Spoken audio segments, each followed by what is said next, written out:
Well, good of mine. Thanks a lot for the lecture. It was fascinating. Have you enjoyed your time here? I so enjoyed my time here. Yeah. First of all, the weather's been great. I mean, who would think that I'd get such great weather this time of year?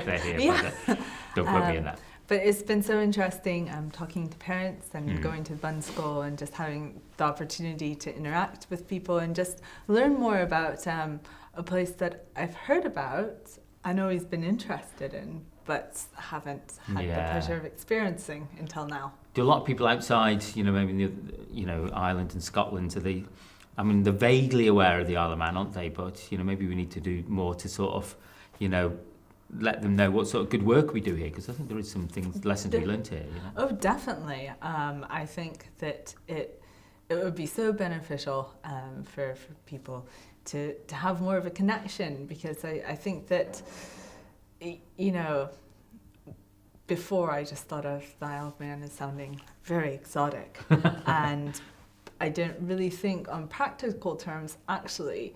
And I had read an article actually about children's use of Manx in Bun School. So I had read about it, but to see it on the ground and to have a dialogue, I think is very important. Yeah. And were you sort of encouraged by the dialogue? We had a good dialogue with some of the parents yesterday, didn't we? And I think that was and I think it's really important to talk to people, certainly in a Gaelic context, about what's going on here, because I know that a lot of people do struggle.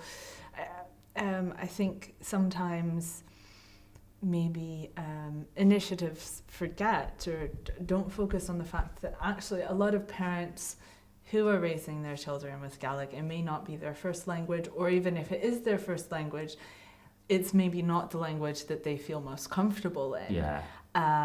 And so having a language with, really no quote-unquote native speakers is an important thing to see, and to come up with strategies of how to cope with the fact that a lot of research on bilingualism has looked at situations where the parents are speaking their native languages or a majority language. And when you come to languages like Manx or Gaelic, it's not necessarily the case. No, it's harder, but you came up with some really good sort of practical advice. Even just using bits of Manx, I think, is a starting point, isn't it? And it just, as you're saying, it's probably best not to use the Manx in a sort of administrative sort of way. Do this, don't do this. It's just having a normal, having a space in some shape or form, isn't it, to use the language with your children? Yeah, having an important emotional tie, something very positive, emotionally valenced. Looking at that and saying, okay, we're doing something fun, fun and playful, and if parents aren't, 100% comfortable speaking Manx all the time, then it's probably much more conducive to language maintenance if instead of saying, okay, well, say brush your teeth or put on your shoes in Manx, instead to say, okay, now we're playing a game, and every day or every week we have Manx game time, or we have Manx, dress up time, or whatever, you think will engage the children and be fun, something that's fun. Yeah.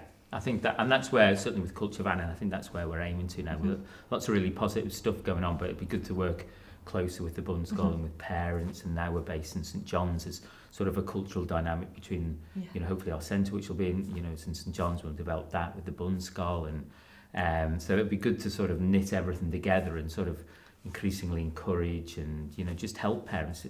It's important to, to know that they need to know that they're doing really good work, and it's important for us to know, that there is more than we can do. But as a general rule, I think things are relatively, relatively encouraging here, I'd say.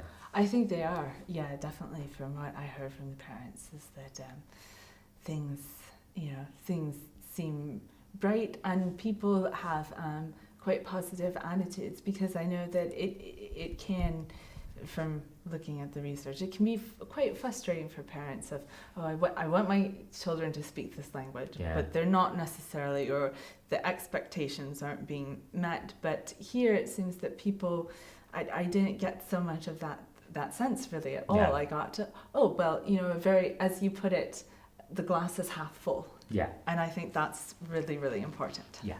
Good. Well, thanks again, and we hope you see you back in the Isle of Man some other Yes, time. I'd love to come back. Yeah. Thank you so much. Good You're night.